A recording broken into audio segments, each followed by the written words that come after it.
안녕하십니까? 한국무역협회가 주최하는 2022년 코참 정기총회 및 예산안 발표를 시작하겠습니다. 저는 오늘 진행을 맡게 된 한국무역협회 김경민입니다. 반갑습니다. 이번 행사는 코로나19 확산 억제를 위한 사회적 거리 두기의 일환으로 온라인으로 인사를 드리게 되었습니다. 바쁘신 와중에도 함께 시청해주신 모든 분께 먼저 감사함을 전하며 오늘 행사 진행하겠습니다. 2022 코참 정기총회는 개회사를 시작으로 축사, 코참 인디아 현황 및 사업계획 안내, 글로벌 수출 환경 전망, 2022 회계년도 인도 정부 예산안 분석, 마지막으로 대인도 무역 장벽 현황 순으로 진행됩니다. 그럼 코참 정기총회를 위해 삼성전자 서남아 총괄의 강현석 코참 회장님의 인사 말씀이 있겠습니다. 화면으로 만나보겠습니다. 존경하는 장재복 대사님, 그리고 코참 인디아 회원 여러분, 안녕하십니까? 계속되는 코로나 위기로 인해 그 어느 해보다 힘들었던 한 해가 지나고 희망찬 이민년 새해를 맞이한 지도 어느덧 한 달 반이나 지났습니다. 지난해에는 우리 모두에게 힘겨운 한 해였습니다.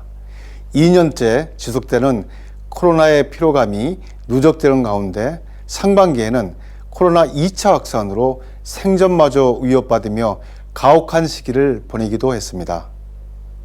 그나마 다행이었던 점은 인도의 경제가 2020년에 마이너스 성장에서 벗어나 빠르게 회복세를 보이고 우리 기업들의 영업활동에 다소나마 숨통을 틔우게 된 것입니다. 그러나 지난해 말에 시작된 오미크론 변이에 따른 3차 확산으로 또다시 불안감이 엄습하고 있습니다. 이러한 끊임없는 위기와 고난에도 불구하고 우리 코참 인디아 회원들은 의연하고 꿋꿋하게 인도 시장을 지켜오셨습니다. 이 같은 끈기와 노력으로 우리나라의 대인도의 교역은 지난해 237억 달러를 기록하며 사상 최대 교역액을 기록할 수 있었습니다. 이 자리를 빌어 이러한 성과를 거두기까지 어려운 대외 여건 속에서도 무한한 열정과 노력으로 경제 회복에 앞장서 주신 회원 여러분의 노고에 진심으로 감사드립니다. 코참 인디아 회원 여러분, 우리는 코로나 위기를 극복하는 과정에서 새로운 도전을 마주하고 있습니다. 주요 선진국들은 자국 내 제조 역량 강화를 위한 정책을 경쟁적으로 쏟아내고 있습니다. 최근에는 기상이변과 수요 급등으로 원자재 수급이 불안해지면서 안정적인 공급망 확보가 더욱 중요한 이슈로 부각하고 있습니다. 인도 정부도 자국 산업 육성과 보호를 위해 BIS 인증 획득과 통관 등을 더욱 까다롭게 하고 있어 인도 진출 우리 기업들의 어려움은 가중될 것으로 우려되는 사항입니다. 세계 경제와 글로벌 교역이 점차 회복되고 있지만 국내외 경제 여건의 불확실성은 여전히 높습니다. 코로나 팬데믹으로 시작된 경제 환경 변화는 많은 경제 주체 가운데 특히 기업에게 더 과감하고 혁신적인 변화를 요구하고 있습니다. 이런 때일수록 우리 기업인들이 시대를 꿰뚫는 해안과 도전 정신으로 위기 극복의 길을 새롭게 개척해 나가야겠습니다.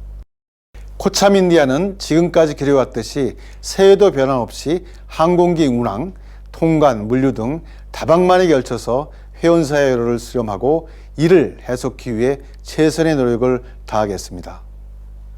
2022년은 힘과 열정이 넘치는 검은 호랑이 해라고 합니다. 지혜와 용맹함을 두루 갖춘 호랑이처럼 무역인 여러분 모두가 미래를 향해 과감히 도전하고 그에 걸맞는 성과를 거두는 뜻깊은 한 해가 되기를 바랍니다. 오늘 인도 경제 전망과 기업 지원제도 설명을 위해 발표에 참가하시는 무역협회 국제무역통산연구원 코트라 선화본부 회계법인 EY에게도 감사의 말씀을 드립니다. 다시 한번 여러분 모두의 무한한 발전과 건승을 기원하며 건강과 행운이 언제나 함께 하시기를 바랍니다. 감사합니다. 코참 강현석 회장님의 좋은 말씀 감사합니다. 이어 한국대사관 장재복 대사님의 인사 말씀이 있겠습니다. 화면으로 만나보겠습니다. 고참인디아 강현석 회장님, 그리고 참석 기업인과 지원기관 관계자 여러분 반갑습니다. 2022년 이민년 새해 복 많이 받으세요. 2022년 고참인디아 정기총회 및 세미나 개최를 진심으로 축하드립니다. 오늘 행사를 위해 애써주신 강 회장님과 고참인디아 사무국 그리고 바쁘신 가운데도 화상으로 참석하신 우리 기업인 모든 분들께 감사드립니다. 또한 고참인디아가 2002년 설립되어 올해 20주년을 맞이하게 된 것을 또한 축하드립니다. 그간 고참인디아는 인도 전역 750여 개 회원사의 이익을 대변해 오면서 명실상부하게 우리 기업들 간 협력의 구심점으로 자리 잡았습니다. 또한 우리 기업들의 애로 해결과 이익 증진을 위해 우리 대사관과도 수시로 긴밀하게 협력해 온 데 대하여 감사 인사를 드립니다. 아직까지 코비드-19 변이의 돌출 및 확산 가능성 등으로 인한 불확실성이 남아 있습니다만 인도에서의 최근 추세와 코로나 백신 접종 현황 등을 감안해 보면 다소 낙관적인 전망을 할 수 있을 것 같습니다. 조만간 코로나 상황이 개선되어 우리 기업인들이 좀 더 안정적으로 인도에서 사업을 진행해 나갈 수 있게 되기를 희망합니다. 작년에 인도는 심각한 코로나 2차 유행에도 불구하고 9% 내외의 높은 경제 성장률을 달성하였고 올해 인도 정부는 8 내지 8.5%의 경제 성장률을 전망하고 있습니다. 모디 총리의 인도 정부는 올해도 코로나 이후 경제 회복을 위한 인프라 확대와 제조업을 중심으로 한 메이크 인 인디아 정책 기조를 지속적으로 강화해 나갈 것입니다.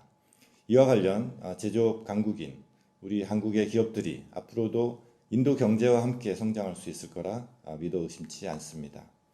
2021년 코로나 대유행에도 불구 한인도 교육 규모는 237억 달러로 사상 최대 교육 규모를 기록하였습니다. 인도 경제가 지속 성장함에 따라 우리의 대인도 수출도 지속 증가할 것으로 전망됩니다.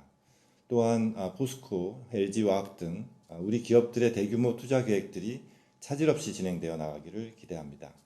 대사관에서도 우리 기업의 성공적인 투자를 위해서 적극적으로 지원하겠습니다. 지난 1월 11일 뉴델리에서 개최된 한인도 통상장관 회담을 계기로 한인도 포괄적 경제협정 세파 개선 협상에 새로운 모멘텀이 생겼습니다.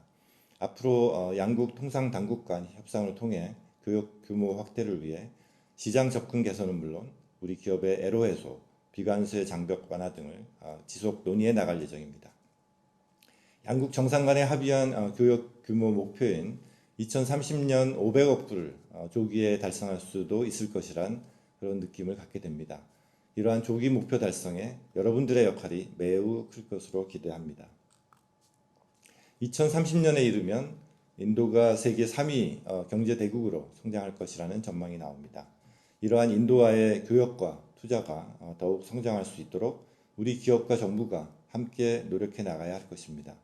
세파 개선 협상 등 양국 간 경제관계 심화를 위해 대사관 차원에서 적극 노력할 예정입니다. 인도 진출에 계신 우리 기업인 여러분들께서도 대사관과 협력하여 함께 노력해 주시기를 당부드립니다. 향후 코로나 상황이 개선될 것으로 전망되는 만큼 우리 대사관에서는 여러 기업인들의 애로사항을 직접 청취하고 해소하기 위해 대면 활동을 늘려갈 계획입니다. 특히 내년 2023년도는 한인도 수교 50주년을 맞이하는 해로서 다양한 사업과 고위급 방문 등을 통해서 양국 관계를 한 단계 업그레이드하는 계기가 될 수 있으므로 우리 기업인들께서도 이러한 모멘텀을 잘 활용하시면 좋겠습니다. 언제나 쉽지 않은 현지 여건과 코로나19에도 불구하고 우리 기업들이 인도 시장에서 선전하며 실적을 올리시는 모습을 보면 한국인으로서 또 주 인도대사로서 제 마음이 매우 뿌듯합니다. 우리 대사관에서는 우리 기업인들이 보다 원활히 인도에서 사업을 영위해 나갈 수 있도록 필요한 역할을 적극적으로 해나가겠습니다. 오늘 고참 인디아 정기총회와 세미나가 참석하신 모든 분들께 유익한 시간이 되기를 바랍니다. 감사합니다. 한국대사관 장재복 대사님의 좋은 말씀 진심으로 감사합니다. 그 다음 섹션으로는 코참인디아 사무국장을 견임하며 한국무역협회 뉴델리 지부에 새롭게 부임하신 이영호 지부장님의 코참 인디아 소개와 현황 및 사업 계획 안내가 있겠습니다. 안녕하십니까. 금년 초 새롭게 코참 인디아에 합류한 한국무역협회 뉴델리 지부장 이영호입니다. 여러분들과 한자리에서 인사를 나누면 좋겠지만 코로나로 인해 그러지 못한 점 매우 아쉽게 생각합니다. 하지만 코참 인디아 사무국에서는 회원사 여러분의 성공적인 경제 활동을 위해 지속적으로 노력할 것을 약속드리며 금년도 중점 사업 방향에 대해 간략히 말씀드리도록 하겠습니다. 먼저 코참 인디아 회원 현황을 말씀드리겠습니다. 지난 2002년 출범한 한국기업연합회 코참 인디아 회원사는 현재 831개사 1959명입니다. 사무국에서는 상시로 회원들의 현황을 파악하여 정확한 정보를 확보 유지토록 하겠습니다. 2022년도에도 이어지는 코로나 상황에 맞게 금일 코참 정기총회와 같이 온 오프라인을 활용한 정보 제공 및 회원 교류의 장을 마련하여 인도의 정부 인사 및 기업인들과의 네트워킹을 더욱 확대할 수 있도록 하겠습니다. 금년 초 통상교섭본부장 방문 시 코참 인디아 회원들의 적극적인 협조로 인도 정부 및 유관기관들과 보다 긴밀한 협력 관계를 구축하는 계기가 되었다고 생각되며 추후 지속적인 한인도 비즈니스 협력 모델을 발굴 진행토록 할 예정입니다. 아울러 금년에는 우리 수출 기업들의 실질적인 비즈니스 활동에 도움이 되는 마케팅 사업을 계획하여 추진하겠습니다. 이를 위해 현지 진출 유관기관 및 무역협회 본부 관련 부서, 지역 본부들과도 긴밀히 협업할 예정입니다. 지난해 시작한 온택트 마케팅도 보다 활성화시키고자 합니다. 한국산 소비재에 대한 인도인들의 리뷰를 제작하여 회원사들에게 제공하는 방식이며 참가한 기업들로부터도 호평을 받은 바 있습니다. 금년에도 별도의 공지를 통해 참가 기업을 모집할 예정이오니 많은 관심을 부탁드립니다. 그리고 한인도 경제통상정보 내비게이터로서 코참의 위상을 보다 강화하겠습니다. 매주 발간하고 있는 인도 경제 주간 동향은 회원사들에게 보다 유익하고 흥미로운 콘텐츠를 발굴하여 정리, 전달하도록 하겠습니다. 또한 인도에 진출한 우리 기업들이 겪고 있는 어려움을 타개해 드리는 데 역량을 쏟겠습니다. 지난해에도 통관, BIS 인증, 화물기 운항 재개, 국세정보국 조사 등에 대해 인도 정부 및 유관 기관에 적극적으로 우리 기업의 어려움을 어필하였으며 일정 부분 해소되는 성과를 거두었습니다. 사소한 애로도 적극적으로 알려주시면 어려움을 덜어드리기 위해 힘쓰겠습니다. 금년에는 여건이 허락하는 한 많은 회원분들을 직접 찾아뵙고 기업 경영 활동에 대한 목소리를 청취하도록 하겠습니다. 첸나이, 푸네, 벵갈루루, 노이다 등 주요 권역별 소재 기업들을 순차적으로 방문할 예정입니다. 이와 관련해서도 협조 당부드립니다. 더불어 한인도 양국 간의 통상 협력을 강화하고 네트워크를 확대하도록 하겠습니다. 지난해 11월에 개최한 한인도 비즈니스 파트너십 포럼은 피우시 고얄 인도 상공부 장관이 최초로 참석하여 장관급 행사로 격상된 바 있습니다. 금년에도 인도 현지 네트워크를 확대하여 한국 기업들의 목소리를 더욱 효율적으로 전달할 수 있는 기틀을 마련하겠습니다. 마지막으로 금년에도 코로나 여건을 감안하되 회원사들을 위한 다양한 이벤트를 기획하여 코참 인디아가 주 인도 진출 기업인들의 활발한 교류의 장이 될 수 있도록 더욱 노력하도록 하겠습니다. 이상으로 코참 주요 사업과 현황에 대한 보고를 마치겠습니다. 조만간 한자리에서 뵐 수 있기를 기대하며 앞으로도 코참에 많은 관심과 참여를 부탁드립니다. 감사합니다. 네, 그 다음 섹션으로는 한국무역협회 국제무역통상연구원 홍지상 연구위원님의 글로벌 수출 환경 전망에 대한 발표가 있겠습니다. 네, 여러분 안녕하세요. 국제무역통상연구원의 홍지상 연구위원입니다. 반갑습니다. 오늘 코참 인디아 정기총회 개최를 진심으로 축하드립니다.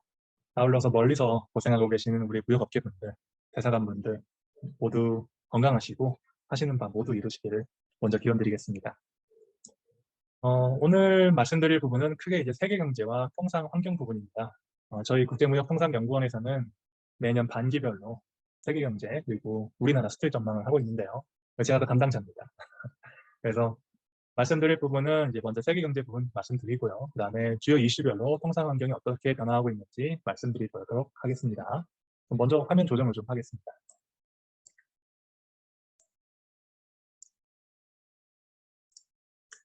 네, 그 첫 번째로 올해 세계 경제 말씀드리겠습니다.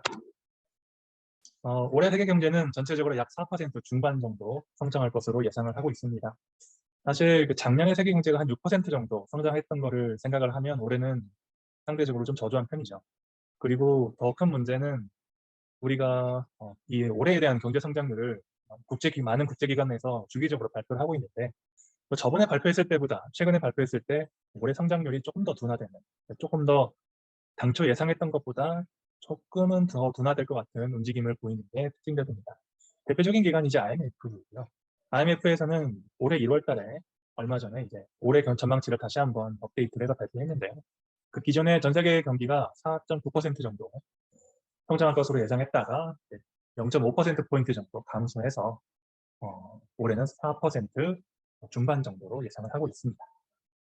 그 오른쪽에 보이시는 표가 이제 IMF에서 내놓은 전망치를 그 전에 전망했을 때랑 비교해서 얼마나 조정됐는지를 보여주는 건데요. 보시다시피 전 세계도 그렇고 신흥국, 선진국 할 거 없이 기존 전망치보다 조금씩 하회한 걸 볼 수 있습니다. 아무래도 이 오미크론 이 어떤 확진 추세가 예상보다 굉장히 빠르고 크게 타격이 좀 나타나고 있고 이걸 좀 감안했을 때 올해 경제 성장이 조금은 더 둔화되지 않을까 보고 있는데요.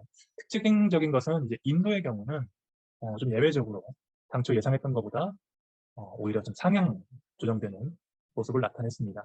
작년에도 인도가 한 9% 정도 성장을 했는데 올해도 약 9% 정도의 성장세를 이어갈 것으로 보이고요. 아무래도 인도의 경우는 한때 이제 인도에도 확진자가 굉장히 많이 나올 때가 있었는데 그것이 이후에 대처가 제대로 이루어지면서 확진 추세가 어느 정도 잠잠해지고 최근에는 그것을 어느 정도 유지하고 있다라고 해석을 할 수가 있겠습니다. 세계 경제의 어떤 성장세는 4% 중반 정도지만 신흥국과 선진국의 차이가 좀 나타나고 있습니다. 아무래도 선진국은 백신 접종이 좀 빠르게 넓게 나타나면서 위드 코로나 여력이 좀 준비가 된 반면에 신흥국은 상대적으로 그렇지 못하기 때문에 성장 격차가 좀 나타나고 있습니다. 다음 페이지에 보시면 여기 그 왼쪽에 있는 게 선진국이고요. 가운데 있는 게 신흥국 부분인데요. 특징적인 거는 이제 코로나가 발생하지 않았을 때 그때 이제 우리가 예상하던 어떤 성장 곡선이 있습니다. 이제 그 성장 곡선을 기준으로 봤을 때 선진국의 경우는 코로나 때문에 일시적으로 성장이 둔화됐지만 지금 2022년 이후에는 코로나 이전에 예상하던 어떤 성장치보다 더 크게 성장할 것으로 보는 게 특징이고요. 그래서 기존의 성장 경로를 추월했다라는 표현은 그런 부분입니다. 선진국은 상대적으로 좀 대응이 잘 돼서 최근에 이제 오미크론 때문에 조금 성장세가 둔화될 걸로 보이지만 여전히 어느 정도 기존의 어떤 성장세를 초과해서 발생할 것으로 보인다는 게 특징이고요. 신흥국은 꼭 그렇진 않습니다. 가운데 보시면 이 파란색이 기존의 코로나가 이전에 우리가 예상하던 성장 곡선이고요. 빨간색이 이제 코로나를 반영한 부분인데요. 코로나 때문에 한번 이렇게 하락했다가 다시 성장하고 있지만 파란 선 위로 성장하지 못하고 있죠. 그 성장은 어떤 속도는 굉장히 비슷하지만 어떤 기존의 성장 추세를 초월할 것 같지는 않다라고 보는 게 특징입니다. 이게 이제 요즘에 우리가 얘기하고 있는 선진국과 신흥국의 어떤 회복의 차이다라고 볼 수가 있는 부분이죠. 그래서 IMF에서 이제 이걸 분석할 때는 어떤 신흥국과 선진국의 차이가 신흥국의 경우는 어떤 추가적인 정부 재원 지원이나 또 유동성 지원에서 선진국에 비해서 조금은 좀 아쉬운 부분이 있다라고 보고 있는 것이죠. 물론 이제 이 와중에도 인도의 경우는 상대적으로 백신 접종 속도가 높아지면서 확산세가 좀 진정이 되고 인프라 투자가 확대되면서 높은 성장세를 보이는 게 특징입니다. 아무래도 신흥국 중에서도 좀 중국이 좀 문제인데요. 그 뒤에서 다 자세하게 다루겠지만 어떤 중국의 정책적 접근, 그 기후변화에 대응 여러 가지가 좀 맞물렸을 때 올해 중국의 성장세가 당초 기대보다 상당히 낮은 수준입니다. 작년의 경우 중국이 한 8% 성장했다면 올해는 5%가 채 되지 않을 거다라고 보고 있는 점이죠. 자, 이 부분은 이제 OECD 경기 선행지수인데요. 많은 분들이 한 번쯤은 들어보셨을 거라 생각합니다. 경기 선행지수는 이제 100을 기준으로 해서 100을 넘었을 때, 100을 넘지 못했을 때를 좀 나눠서 보고 있는데요. 100 이상일 때는 경기가 이제 확장하고 성장하고 있다. 100을 미만일 때는 조금 위축되고 둔화되고 있다라고 보실 수 있습니다. 팬데믹 때문에 이 검은 선이 한번 이렇게 밑으로 내려갔다가 다시 올라가고 있죠. 팬데믹 때문에 경기가 한번 크게 꺾였다가 지금은 회복을 지나서 확장 국면에 있는데요. 중요한 거는 이 경기 선행지수를 보여드리는 이유는 경기 선행지수 상으로는 과거의 경기 확장기라는 것이 한번 시작이 되면 최소 24개월 정도는 유지했다는 게 중요합니다. 그래서 이 표에서 파란색 부분, 녹색 부분을 우리가 이제 어떤 확장기를 유지하는 기간이라고 봤을 때 어떤 세계 경기의 정상화라는 것이 한번 시작이 되면 물론 언젠가는 이것이 다시 꺾이겠지만 24개월 정도, 약 2년 정도는 우리가 경기가 확장하고 있다. 성장세를 보이고 있다고 나타난다는 부분입니다. 이 요지는 코로나 이후에 어떤 성장세가 지속이 되고 있는데요. 이것이 최근에 오미크론 때문에 조금은 예상보다 둔화되는 감이 있지만 경기의 확장이라는 것은 그렇게 단기간에 빠르게 위축됐다가 다시 회복되거나 이렇게 되지 않고 좀 큰 움직임 속에서 있기 때문에 여러 가지 좀 하향 변수가 있더라도 경기가 어느 정도 상당히 성장세를 유지할 것이다. 그것이 과거에 한 만 2년 정도는 확장세를 유지했다는 부분을 참고할 만한 것 같습니다.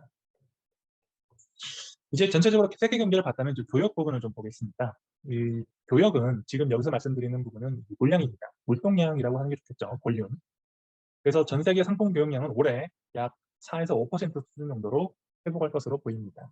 세계 경제 성장률하고 좀 비슷하죠. 근데 일반적으로는 과거에 어떤 세계 경제보다 교역의 어떤 성장세라는 게 항상 큰 시절이 있었습니다. 근데 지금은 꼭 그렇지는 않습니다만 어떤 지금의 어떤 교역의 성장은 거의 세계 경제 회복 속도하고 거의 유사하거나 조금 더 빠르거나 느린 정도입니다. 전 세계 교역은 작년에는 10% 정도 성장을 했었습니다. 근데 올해는 작년에 대한 어떤 기저효과도 있고요. 해서 약 5%가 조금 안 되는 수준으로 예상이 됩니다. WTO에서 이제 조만간에 업데이트를 할 것 같은데요. 뭐 지금은 이제 과거의 전망치를 좀 가져온 거긴 합니다만 여기서 조금 더 하향되거나 조금 더 상향되는 수준으로 보시면 되겠습니다. 상품 무역뿐만 아니라 서비스 부분을 좀 같이 얘기하지 않을 수가 없는데요.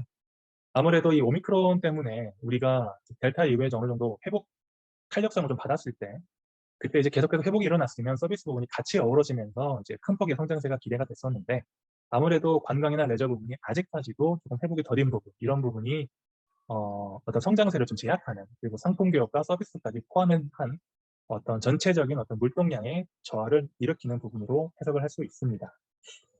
이 어느 정도 이 경기가 회복됐을 때 나라마다 좀 편차가 있어요. 그래서 미국의 경우는 상당히 소비 시장에 가깝고요. 중국의 경우는 생산 시장에 가까운데요. 이 서비스 부분의 어떤 회복이 나라마다 소비 규모가 큰 국가, 미국이 대표적이죠. 이 부분은 서비스 회복이 이제 되면 경제가 크게 성장하는 어떤 원동력이 될 것이고요. 중국이나 인도, 베트남 같이 어떤 생산 부분에서 큰 역할을 담당하고 있는 국가는 아무래도 상품 교역이 빠르게 회복될수록 그만큼 어떤 경기 회복 속도도 빠르게 나타날 것으로 예상을 하고 있습니다. 그래서 어떤 지역별로 어느 정도 이제 수입 수요가 일어날 것이냐라고 예상을 해본 부분인데요. 아무래도 북미나 유럽처럼 선진국 부분에서 경제 성장이, 경제 회복이 더 빠르게 일어나다 보니까 어떤 수입 수요 자체도, 어떤 상품의 수입 수요 자체도 중남미나 아시아처럼 신흥국보다는 더 빠르게 수입이 증가할 것으로 예상이 되고 있습니다. 세계 경제와 마찬가지로 어떤 물동량, 상품 교역량도 선진국과 어떤 신흥국의 회복 속도에 차이가 있다 정도로 정리하시면 되겠습니다. 다음으로 환율 부분입니다. 환율은 이제 저희 국제무역통상연구원이 전문적으로 전망하는 기관은 아니지만 어느 정도 올해 수출입 전망을 할 때 가이드라인 수준에서 저희가 감을 가지고 있는 수준이 있습니다. 그게 1150원에서 1200원, 원달러 환율 기준으로는 이 정도입니다. 최근에 어떤 환율의 어떤 흐름이라는 거는 미국 금리 인상, 테이퍼링에서 시작하는 미국 금리 인상을 얘기하지 않을 수 없는데요. 미국이 코로나 때문에 굉장히 적극적으로 양적 완화를 시행했다가 이걸 다시 걷어들이는 과정에서 달러의 어떤 강세가 예상이 되고 있습니다. 달러화를 그만큼 유동성을 축소시킬수록 달러가 귀해지기 때문에 달러화가 강세를 보이면서 달러가 강세가 되면 이제 예를 들어서 1,000원이었던 환율이 1,500원이 되고 이런 식으로 환율이 오르는 결과를 낳게 되죠. 그래서 올 한 해 정도에는 전체적으로 달러화 강세가 지속될 것이다 라고 보는 게 일반적이고요.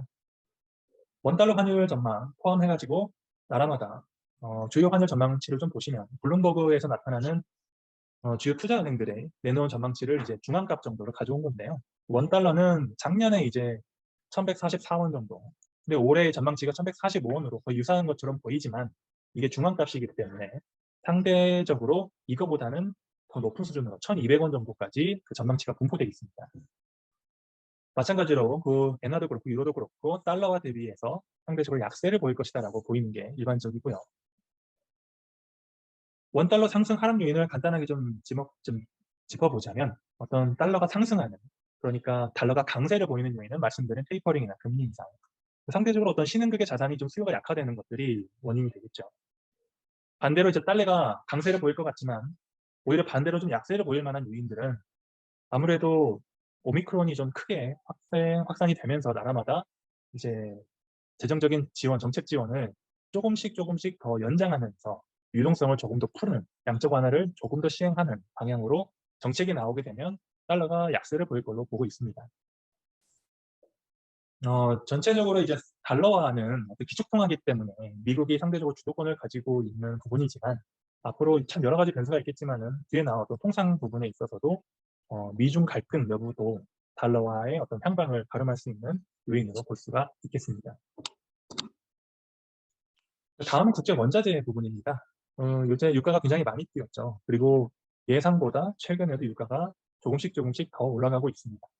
이게 한때는 이제 유가가 어느 정도 올라가다가 수그러들 것이다라는 예상이 지배적인 기간도 있었죠. 그런데 최근에는 아무래도 러시아와 우크라이나 사태 포함해가지고 유가를 상향 지지하는 요인들이 여기저기서 튀어나오고 있습니다. 그래서 올해 유가는 WTI 기준으로 해서 약 79달러 정도, 한 80달러 정도를 예상하고 있는데요. 작년이 68달러 정도였습니다. 특징적인 거는 1분기에 가장 높은 수준을 유지하다가 하반기로 갈수록 점차 완만하게 유가가 내려갈 것이라고 보는 게 큰 흐름입니다. 유가를 전망하는 여러 기관이 있지만 지금 보시는 것은 이제 미 에너지 정보청 EIA라고 하죠. 여기서 이제 매월 전망치를 내놓고 있는데요. 매월 전망치 내놓는 것을 패턴을 좀 보면 지금 보시는 게 2월 전망, 가장 최근 전망치인데 1월에 전망했을 때보다 올해 유가 전망치를 조금씩 상향 조정했습니다. 앞서 이제 IMF가 세계경제 성장률을 이제 업데이트를 하는 것처럼 유가 기관들도 계속해서 업데이트를 하고 있는데 그 패턴을 최근 몇 달 동안 쭉 보면 올해 79달러가 될 것이다. 근데 이게 한 달 전만 해도 한 75달러 정도 수준이었거든요. 이렇게 조금씩 전망치가 상향되고 있는 게 특징입니다. 비철금속 같이 이제 기타 원자재 부분도 유가하고 어느 정도 동조해서 흐름이 예상이 되지만 최근에 어떤 탄소 중립 정책을 나라마다 내놓으면서 조금 구리같이 탄소 중립에 도움이 되는 광물들은 더 수요가 높고 더 가격이 올라가고 있습니다. 그래서 예상보다 비철금속 부분들도 유가와 마찬가지로 높은 지지선을 유지하고 있는데요. 유가와 마찬가지로 하반기로 갈수록 조금씩 안정화될 것이다라고 보는 게 아직까지는 일반적인 의견입니다. 중국의 경우에는 이제 전령단도 있고 해서 정책적으로도 고성장보다는 안정성장을 추구하고 있기 때문에 상대적으로 에너지 수요가 좀 감소하면서 원유도 그렇고 비철금속도 그렇고 조금은 이 가격을 하향시키는 요인으로 생각이 되지만 이 부분은 조금 더 추이를 지켜봐야 될 것 같습니다. 다음으로는 이제 공급망 그리고 인플레이션 부분입니다. 아무래도 공급망은 코로나 이후에 가장 핫한 키워드라고 볼 수가 있겠죠. 예기치 않았던 생산 차질 때문에 그리고 최근에는 경기 성장세 대비 생산이 따라주지 못하면서 어떤 이 넘치는 수요가 가격으로 발생하기도 하고요. 이 넘치는 수요가 수급 불균형으로 이어지는 상황이 이어지고 있습니다. 뭐 국내도 그렇고 많은 나라에서도 글로벌 공급망 차질에 대해서 많은 우려를 하고 있죠. 올해도 어느 정도 이 차질이라는 게 유지가 될 수밖에 없는 구조입니다. 생산 속도보다 아무래도 수요가 더 크게 증가하고 있는 이 근본적인 부분이 있고요. 이것이 이제 수요가 높다 보니까 미국을 포함해서 각국의 어떤 인플레이션으로 나타나는 부분이 있습니다. 특히 이제 코로나 이후에 어떤 비대면 서비스라는 것이 좀 확대가 되고 이것이 이제 실물 소비로 내부재라고 할 수 있겠죠. 근데 실물 소비로 조금씩 전환되면서 이제 재화가 점점점 부족해지고 자동차가 대표적이죠. 이 부분이 이제 단가가 오르는 인플레이션으로 좀 돌아오고 있는 부분이 있습니다. 가장 최근에 미국의 이제 12월 미국의 소비자 물가 CPI 기준으로는 한 7% 정도 상승을 했고요. 이제 좀 있으면 발표가 있겠지만 1월 CPI 수치도 한 7% 정도 되지 않을 거라고 시장에서 전망하고 있죠. 그래서 이 공급망과 인플레이션 부분은 아마도 우리나라뿐만 아니라 전 세계가 올해 가장 많이 집중해서 정책적으로도 그렇고 대응도 그렇고 가장 빠른 대응을 필요로 하는 부분이기도 합니다. 자동차를 하나 예를 들어보면은 이 공급망 때문에 차질이 어떤 정도의 수준이 좀 발생하고 있냐면 코로나 전에 우리가 생산하던 걸 100이라고 했을 때는 해보면 이게 작년 하반기 기준으로는 작년의 생산치라는 것이 코로나 전 대비해서 80% 정도에 머물고 있습니다. 자동차에 이제 들어가는 반도체도 그렇고 여러 가지 부분이 있는데 반도체가 워낙 귀하다 보니까 반도체가 스마트폰이나 이런 고품질의 IT 제품 쪽으로 우선적으로 좀 배당이 되고요. 상대적으로 이제 자동차나 약간 좀 저급 티어에 있는 반도체들은 생산이 조금 더 지연되고 있습니다. 이게 좀 아직까지도 이어지고 있는 부분이 있고요. 자동차뿐만 아니라 전체적으로 이렇게 생산 대비 수요가 좀 많아지면서 상품 가격이 높아지고 있습니다. 오른쪽에 보시면 이게 이제 S&P 골드만삭스 상품 지수인데요. 아무래도 팬데믹 이후에 상품 지수 자체가 이렇게 올라가는 것처럼 유가와 마찬가지로 인플레이션이 계속 조금씩 가중되고 있다라고 볼 수 있겠습니다. 그래서 이 부분 중에 이제 경제 성장률 하락 부분을 중국의 경제 성장률 하락 부분을 조금 더 디테일하게 본다면 중국의 어떤 제로 코로나 정책 굉장히 강력하게 그 봉쇄 정책을 취하고 있죠. 작년에 이제 시안을 시작으로 해서 올해는 화남성이나 안양시까지 봉쇄가 되고 있습니다. 이 부분은 아무래도 제조업의 생산 차질이나 소비 회복으로 나타나고 있고요. 또 하나의 특징은 중국이 강력하게 부동산이나 플랫폼 기업을 규제하고 있다는 부분입니다. 텐센트나 알리바바 같이 이런 큰 기업들에 대해서 반독점 위반 가징금을 부과를 하고 디디 추싱 같은 경우는 이제 경영진을 직접 호환하는 것과도 압박을 가하기도 하고 있죠. 미중 갈등 부분은 어떤 무역에서 시작을 했지만 이 부분이 점차적으로 이제 첨단 기술로 확대가 되면서 공급망까지 같이 연동이 되어 있습니다. 미국에서 이제 공급망 관리 품목을 좀 발표를 했었죠. 반도체나 배터리, 핵심 광물, 의약품에 대해서는 강력하게 관리를 하겠다라고 하면서 상대적으로 중국에 대해서 제재를 가하는 모습이 나타나기도 했었죠. 그래서 OECD에서는 어떤 그 중국의 내수 성장이 2%포인트 정도 하락을 하면 세계 경제가 0.4%포인트 정도 하락할 거다라고 이제 분석을 하기도 했습니다. 그래서 중국의 내수 성장이 하락할 경우에는 미국과 유럽, 일본, 동아시아 여러 군데가 있겠지만 상대적으로 어떤 미국보다는 동아시아 상품 수출국처럼 중국과 중간재 교역으로 강력하게 엮여 있는 국가들이 상대적으로 크게 영향을 받을 것이다라고 분석을 하고 있습니다. 그래서 중국의 경제 성장률 하락으로 인해서 어떤 공급 충격, 주가 하락, 어떤 불확실 증대 같은 것이 나타나면 이런 직감정적인 파급 효과를 생각을 하면 세계 경제의 하락에 어느 정도 영향을 미치지 않을까라고 예상이 됩니다. 자, 여기까지 그 세계 경제 부분을 말씀을 드렸고요. 다음으로 이어서 통상 환경 전망 부분을 말씀드리도록 하겠습니다. 지금 보시는 표는 전 세계의 수입량을 보고 계십니다. 전 세계 수입량이 95년부터 2000년 정도를 지나서 최근까지 우상향하는 선을 보이고 있는데요.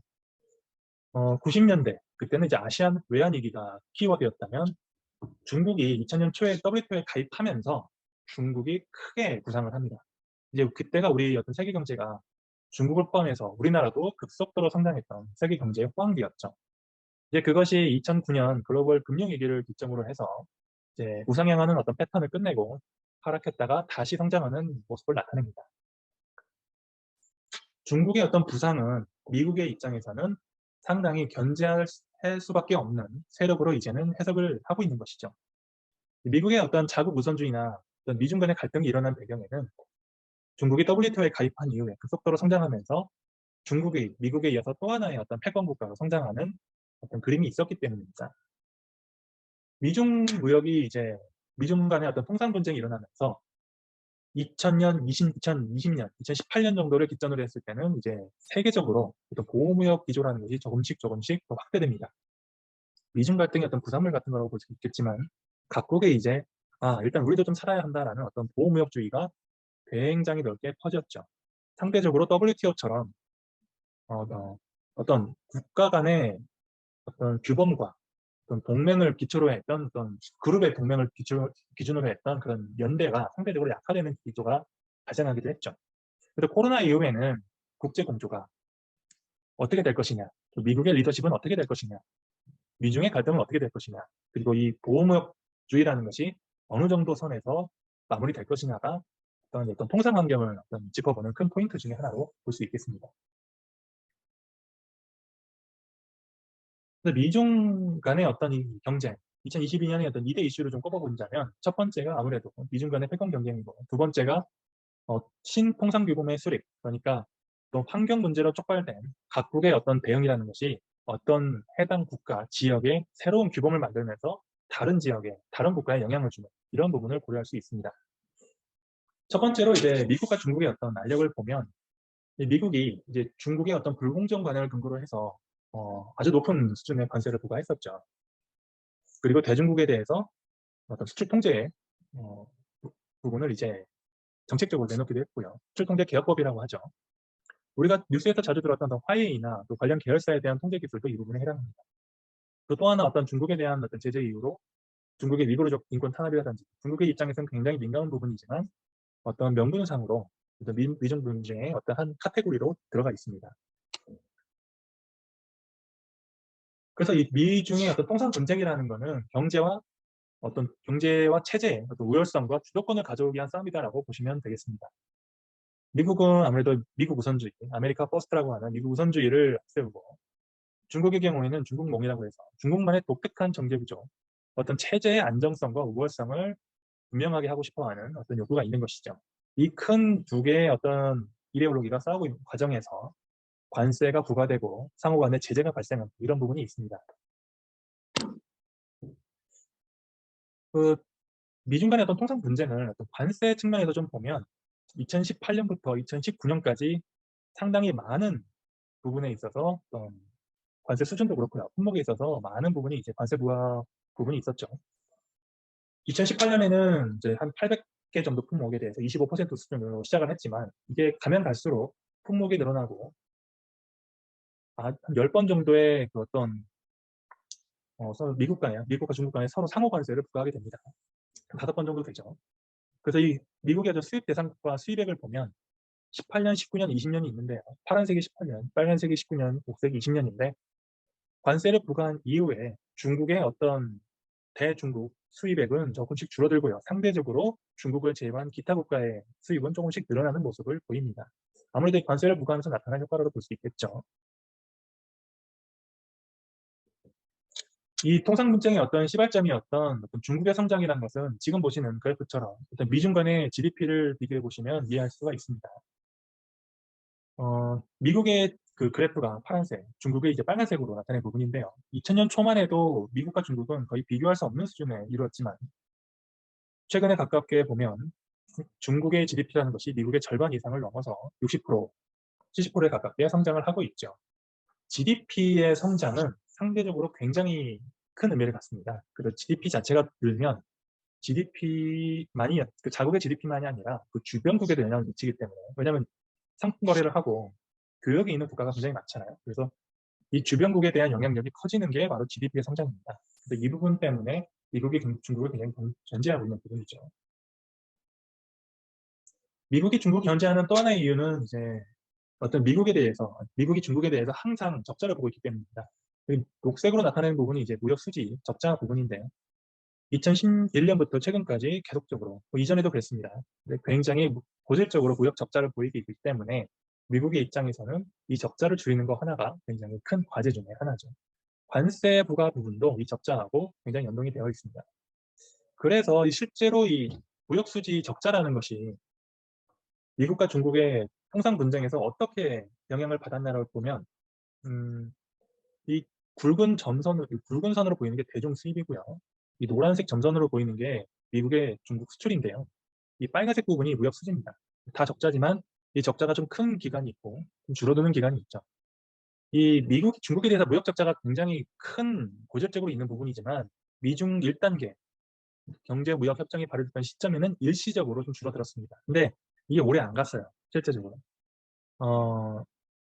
이게 금방 무역 수지 적자라는 것이 기존 수준으로 회복을 해버렸죠.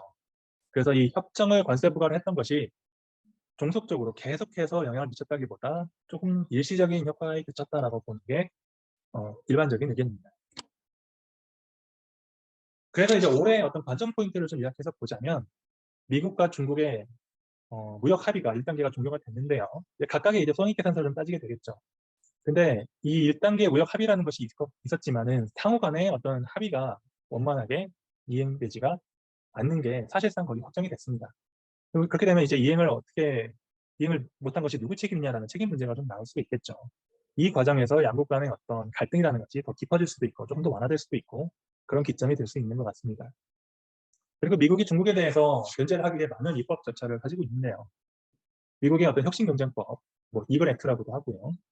그리고 중국의 어떤 경제적 강압행위 대응법 같이 여러 가지 법안들이 지금 제출돼서 이것이 어떻게 실제로 통과가 되느냐 부분이 올해 어떤 관전 포인트 중에 하나로 볼 수 있겠습니다. 그리고 올해는 선거가 계속해서 있죠. 미국의 중간 선거가 11월에 있고 중국에서도 전국 대표대회 한 10월 정도에 예정이 돼 있죠.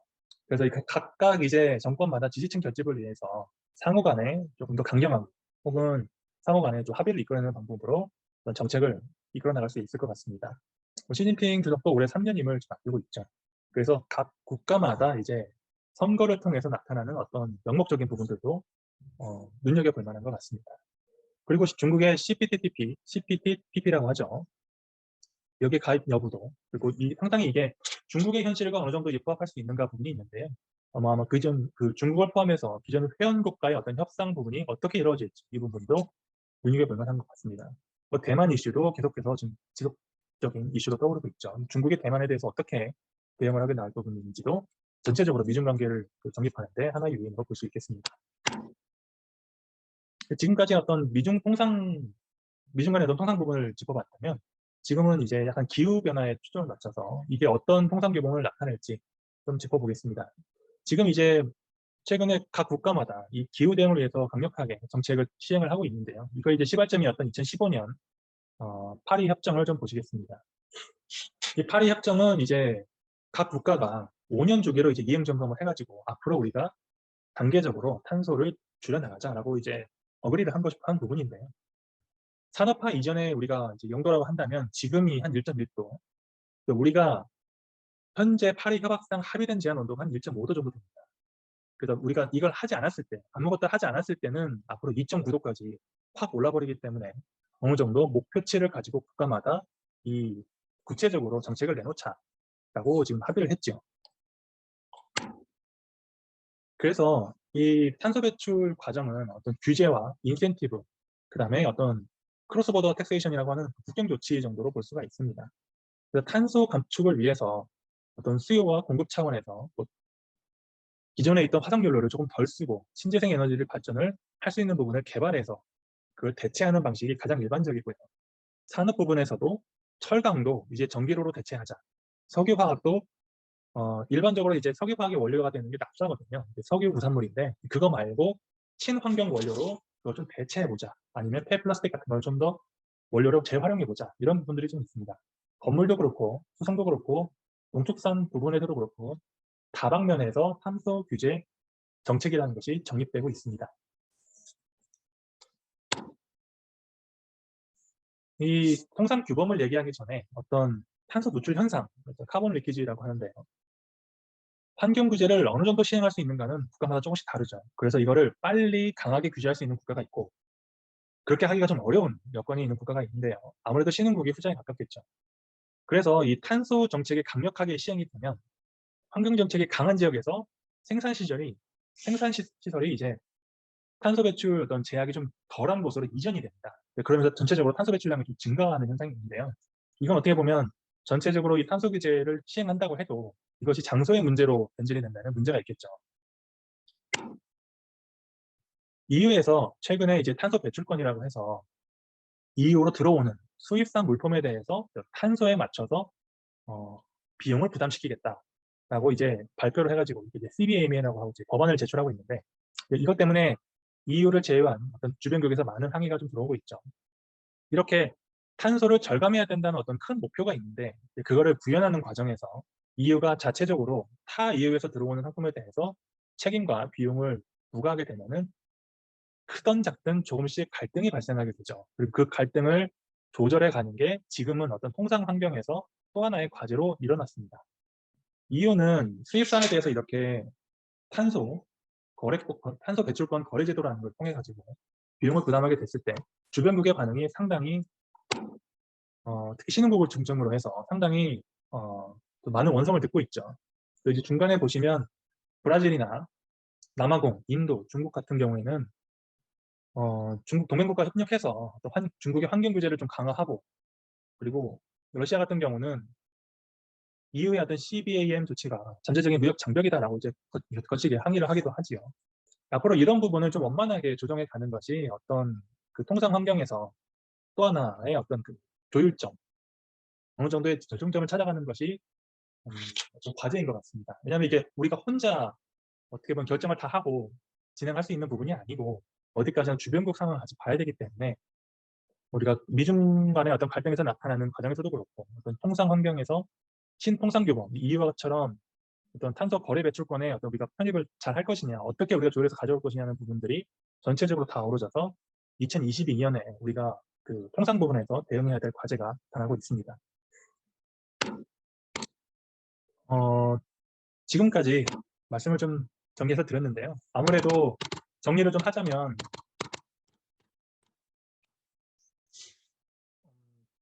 통상 환경의 어떤 부분에서 가장 중요한 부분 중에 하나가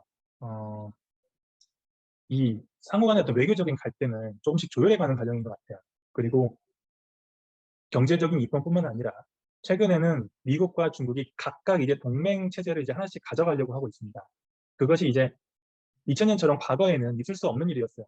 중국의 GDP가 그렇게 크지 않았기 때문에 중국의 어떤 주변국이라고 해도 미국의 입장에서는 크게 두려울 만한 존재는 아니었지만 중국의 GDP가 상승하면서 주변국에 대한 영향이 커지고 이제 미국도 중국을 대하는 어떤 정책 대응이라는 것이 조금씩 그룹핑해서 동맹국을 통해서 전방위적인 압박을 하려고 하고 있는 게 최근에 가장 큰 기조입니다. 이 과정에서 기후와 기후 대응에 대한 어떤 명목적인 정책도 같이 섞여져 있어요. 그래서 중국은 아무래도 이 탄소를 굉장히 많이 배출하는 나라고 중국에 대한 어떤 탄소 배출 제한 그리고 중국에 대한 어떤 기후 제재 혹은 EU의 어떤 탄소 거래 배출권처럼 중국을 포함한 어떤 생산을 어떤 글로벌 경제에서 어떤 생산을 담당하는 국가들, 고탄소를 낼 수밖에 없는 국가들은 상당히 많은 압박을 가지고 있고 이 과정을 어떻게 조율해 가는가가 핵심 포인트인 것 같습니다. 네, 이상으로 그 말씀을 좀 마치겠습니다. 모쪼록 오늘 발표가 올해 어떤 사업 계획이나 어떤 최근의 어떤 경제 상황을 이해하시는데 좀 도움이 되시길 바랍니다. 네, 그러면 발표 마치겠습니다. 감사합니다.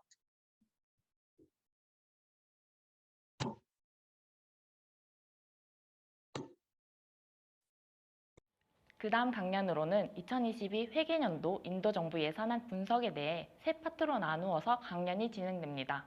첫 섹션으로는 코트라 최정훈 과장님의 인도 정부 예산안 분석의 개요, 두 번째 섹션으로는 이화희 김근희 과장님의 인도 정부 예산안 정책 분야, 세 번째 섹션으로는 이화희 권용우 회계사님의 인도 정부 예산안 세무 분야로 발표가 진행됩니다. 그럼 강연의 첫 발표를 맡은 코트라 최정훈 과장님의 영상을 보시겠습니다. 안녕하세요. 코트라 뉴델리 무역관 최정훈입니다. 2022-23 회계년도 인도 연방 예산안에 대해서 전반적으로 말씀드리겠습니다. 목차는 인도 경제 현황, 연방 예산안 주요 내용, 그리고 시사점으로 구성되어 있습니다. 먼저 인도의 경제 현황입니다. 인도는 2년 연속 코로나19 위기를 가장 크게 경험하였음에도 21년 상반기 경제의 완만한 회복과 함께 경제 성장률이 하반기에는 반등하는 V자형 경제 회복세를 보여주고 있습니다. IMF 전망에 따르면 인도 경제 성장률은 내년도 9%, 내후년 7.1%가 예상되며 이는 향후 3년간 세계에서 가장 빠르게 성장하는 수치로 보여지고 있습니다. 인도 상공부 자료에 따르면 2021년 4월부터 12월까지 인도의 수출과 수입은 3,050억 달러, 그리고 4,409억 달러로 각각 전년 대비 57% 그리고 67% 상승하였고 2021년도 교역액은 매월 증가세를 보여주었습니다. 1월 31일 발표된 이코노믹 서베이에 따르면 21-22 회계년도에는 유가 상승에도 불구하고 식품 가격이 안정화되면서 소비자 물가는 안정세를 보이고 있습니다. 아울러 경제활동 정상화로 인한 소비 확대와 산업 생산 지수의 상승세 등을 볼 때 생산과 소비 부문 모두 긍정적일 것으로 보고 있습니다. 인도는 인프라 관련 정부 지출을 확대했음에도 불구하고 관세, 직접세, 통합간접세, GST 등 재정 수입이 전년 동기 대비 67%가량 증가하면서 당초 GDP 대비 재정 적자 비율 목표치였던 6.8%에 근접한 6.9%에 그칠 수 있었습니다. 이러한 배경에는 소비의 증대로 인한 통합간접세, GST의 상승, 그리고 관세 수익의 확대로 보고 있습니다. 다음은 인도의 GDP 현황입니다. 2022-21 회계연도 FDI는 596억 4천만 달러를 기록하며 역대 최대를 기록하였습니다. 이어 2021년 4월부터 11월까지 집계된 총 FDI 유입액은 541억 달러로 전년 동기 대비해서는 약 8%가량 감소하였습니다만, 이는 2020년 있었던 미국 글로벌 기업인 구글, 페이스북 등의 릴라이언스와의 거대 M&A 딜에 의한 기저 효과로 보여지고 있습니다. 다음은 연방 예산안 주요 내용에 대해서 발표하겠습니다. 정부는 이번 예산 배정에 있어 4가지 우선순위를 발표하였습니다. 인프라, 상생, 지속성장, 자금이라는 4가지 단어로 분류화를 해보았습니다. 먼저 국가 인프라 구축 계획인 PM 가티샥디에 따라 도로, 철도, 물류 인프라 등을 중심으로 인프라 부문의 공격적인 공공 지출을 늘릴 계획입니다. 아울러 인도의 1차 산업인 농업 등의 경제 개발, 그리고 코로나19 이후의 의료 지원, 그리고 마지막으로 빈곤 문제를 해결하기 위해서 포괄적 성장이라는 Inclusive Development 촉진을 두 번째로 우선순위로 보고 있습니다. 다음으로는 아울러 기후 변화에 대응하기 위한 에너지 전환, 그리고 신기술, 유망산업 등의 투자함, 그리고 인도를 기업하기 좋고 살기 좋은 공간으로 구축하고자 하는 의지를 연방 예산안에 담아서 3번째 우선순위로 보고 있습니다. 마지막으로는 지속적으로 증가하는 공공 투자가 민간 투자를 촉진해야 된다라고 보고 있으며, 또한 자금 동원을 위한 여러 가지 방법들을 고안하였으며 이를 연방 예산안의 4번째 우선순위로 보았습니다. 연방 예산안 개요 부분입니다. 2022-23 예산안 규모는 총 39조 4,490억 루피로 발표되었습니다. 전년도 연방 예산안 발표 시점 대비해서는 13.3%가 증가하였고, 실제로 평가된 연방 예산안 기준인 37조 7천억 루피에 비해서도 4.6%가 증가한 수치입니다. 좌측 그래프에서 보시다시피 이번 예산안에서 특이한 점은 인프라 부문 예산이 약 50.9% 증가하였다는 점입니다만, 그럼에도 농업 및 농촌경제 개발 부문에 대한 투자가 여전히 가장 많은 부분을 차지하고 있습니다. 다음으로는 부문별 예산 편성 내역을 보도록 하겠습니다. 먼저 농업 및 농촌경제 개발에 3조 5,700억 루피를 배정하여 가장 많은 부분을 할당하였습니다. 민간 협력 투자 방식을 활용한 농업의 디지털화를 촉진하고자 하며, 또한 농업기술 스타트업, 애그리텍 스타트업 등을 위한 자금 조달을 위해 농촌개발은행이 혼합자본 펀드를 출시할 예정입니다.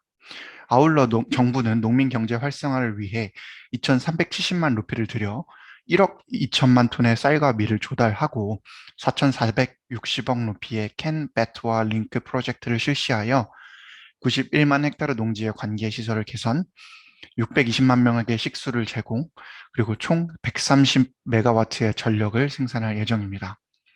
다음으로 인프라 부분입니다. 전년 대비 크게 증가한 3조 5,100억 루피를 배정하였습니다. 이 중 2천억 루피를 들여 총 길이 2만 5천 킬로미터의 고속도로를 설립할 예정이며, 향후 3년간 100개의 복합운송 화물터미널과 400대의 준고속 화물 열차를 설립할 계획임을 밝혔습니다.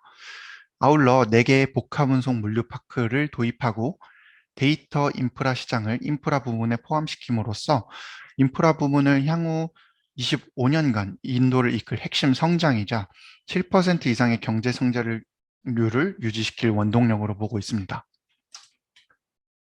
세 번째로 교육 및 보건 부문입니다. 코로나 대유행 이후 디지털 교육 방식으로의 전환을 통해 교육 취약계층 아동을 위한 교육을 확대하고 보건 부문의 디지털화를 통해서 국민의 그런 보건 의료시설에 대한 접근성을 높이는 것에 초점을 두고 있습니다. 이 외에도 서비스형 드론 스타트업 제조 지원, 원격 정신과 상담센터 23개소 구축, 원 클래스 원 채널 프로그램의 확대 등 다양한 부분에 대한 투자를 할 예정입니다. 마지막으로 도시개발 및 사회복지 부문입니다. 3,800만 가구의 식수를 개선하고 800만 개의 저소득층을 위한 주택 개설을 위해 약 1,000억 루피를 배정하였으며, 인프라 개발의 사각지대인 동북부 및 북부 경계 지역의 인프라 및 사회개발 자금 지원을 위한 이니셔티브를 진행하고 있습니다. 또한 디지털 금융 서비스 확충을 위해 75개 행정구역의 디지털 뱅킹 유닛을 구축하고 15만 개의 우체국을 핵심 은행 서비스에 편입할 예정입니다. 아울러 인도 중앙의 은행인 RBI는 2022-23 회계연도에 가상화폐인 디지털 루피를 출시할 예정입니다. 이어서 세금과 투자에 관련한 변동 내용입니다. 개인소득세 및 법인세 부문은 뒤에 발표에서 상세히 설명할 예정이므로 생략하도록 하겠습니다. 소상공인 및 중소기업과 관련한 부분입니다. 인도는 중소기업을 위한 긴급 신용한도 보증제도 ECLGS의 기한을 1년 연장하였고 보증 적용 범위를 최대 5천억 루피까지로 500루피가량 범위를 확대하였습니다.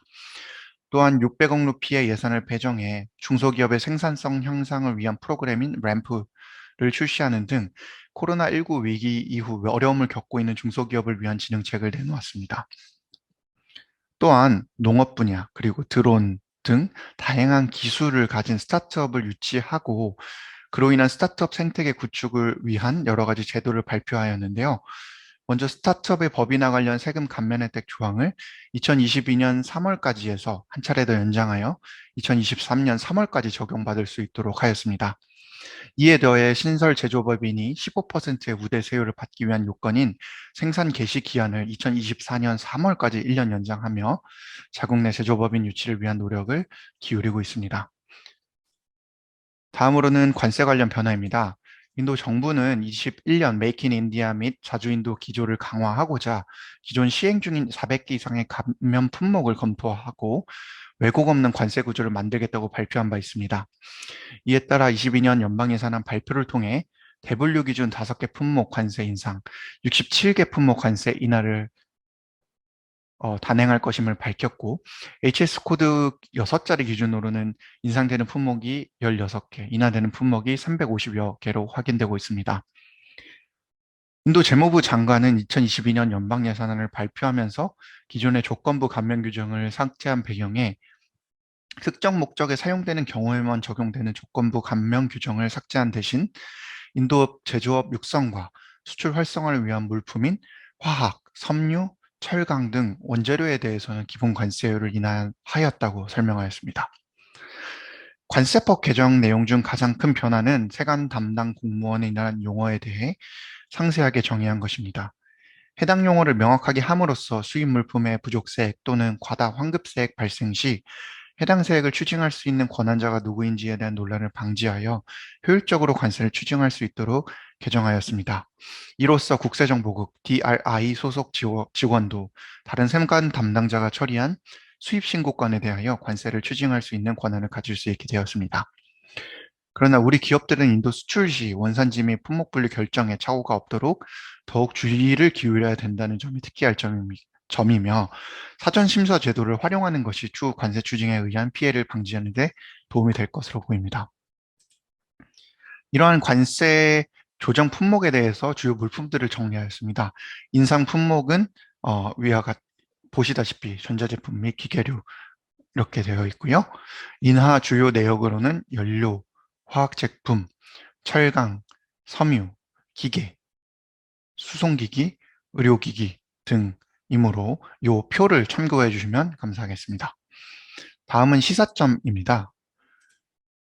인도 재무부 장관은 인도 100주년까지의 목표 달성을 위한 25주년을 앞두고 있는데 이 중요한 시기는 암릿 칼이라는 표현을 하였으며 이 그를 위한 로드맵으로 이번 연방 예산안을 발표한다고 밝혔습니다. 이러한 연방 예산안은 단연 인프라에 대한 공격적 투자를 통한 지속적 성장을 구축하는 것을 목표로 하고 있고 결국 물류 비용을 절감하여 메이크 인 인디아 기조를 강화하려는 것으로 보입니다. 일부 전문가들은 전년도 14개 부문의 생산 연계 인센티브가 국내 자국 산업을 육성하는 데 주요하였고 또한 제조업 산업 또한 육성하는 데 많은 효과를 보았다고 보고 있습니다. 그에 따라 21년도 전기차, 태양광 교율 배터리, 그리고 드론 등 여러 가지 분야의 PLI 인센티브 제도가 추가적으로 도입되었고 내년도에는 AI나 다양한 신기술 부문의 PLI가 추가적으로 도입될 것으로 보입니다. 올해에는 정부의 다양한 행정 시스템이 디지털화되면서 신뢰할 수 있는 정부와 행정 시스템에 한 발 더 다가섰다고 보고 있으며 관세 감면 관련 온라인 서비스 등도 행정 간소화에 크게 일조를 하면서 기업의 사업 환경이 많은 부분 개선되었다고 보고 있습니다. 그러나 국세정보국 DRI 소속 직원이 관세 추징에 대한 권한을 가지게 된다는 점은 특기할 사항으로 기업들의 많은 주의가 필요할 것으로 보입니다. 현지 언론사, 협회, 기업들의 반응은 굉장히 다양한데요. 인도 정부의 에너지 전환, 산업 활력 제고를 위한 다양한 정책 모델에 찬사를 표하면서도 의료 산업 등 일부 산업계는 불만을 가질 수도 있는 연방 예산안이지 않았나라고 판단하고 있습니다. 이러한 연방 예산안 발표에 맞춰 코트라 서남아 지역 무역관에서는 다양한 사업을 추진하고 있으니 옆에 보이시는 표를 참고하셔서 업무에 활용해 주시면 감사하겠습니다. 아울러 관련한 문의사항 등이 있으시다면 언제든지 인도 비즈니스 협력센터 그리고 한국투자기업지원센터, 세퍼 활용센터를 통해 연락 주시면 감사하겠습니다. 이상 최정훈이었습니다. 감사합니다.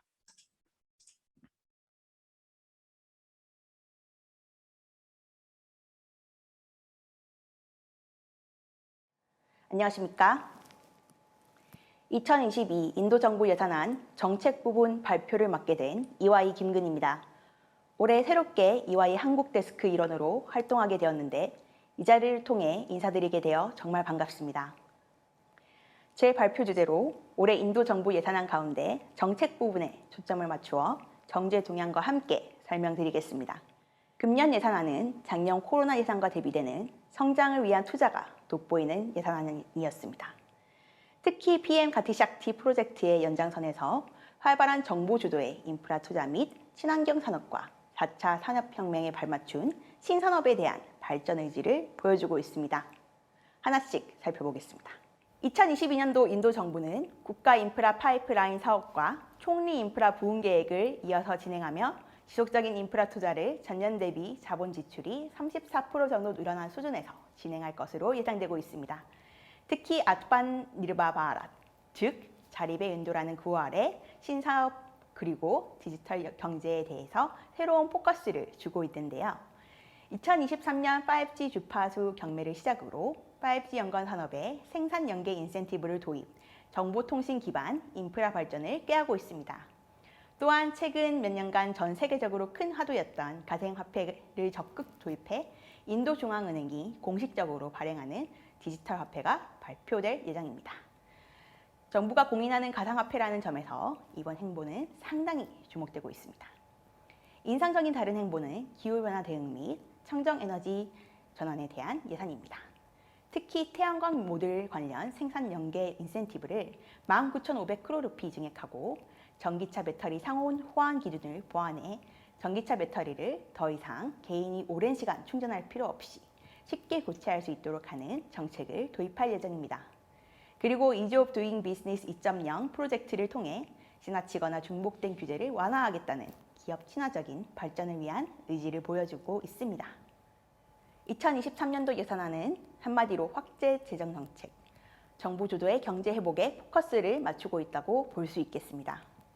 대규모 정부 투자로 시장 수요를 회복하는 것을 목표함과 동시에 코로나로 인해 한동안 움츠러들었던 기업의 투자를 적극 장려하여 경기를 부양시키는 데 목적을 두고 있습니다.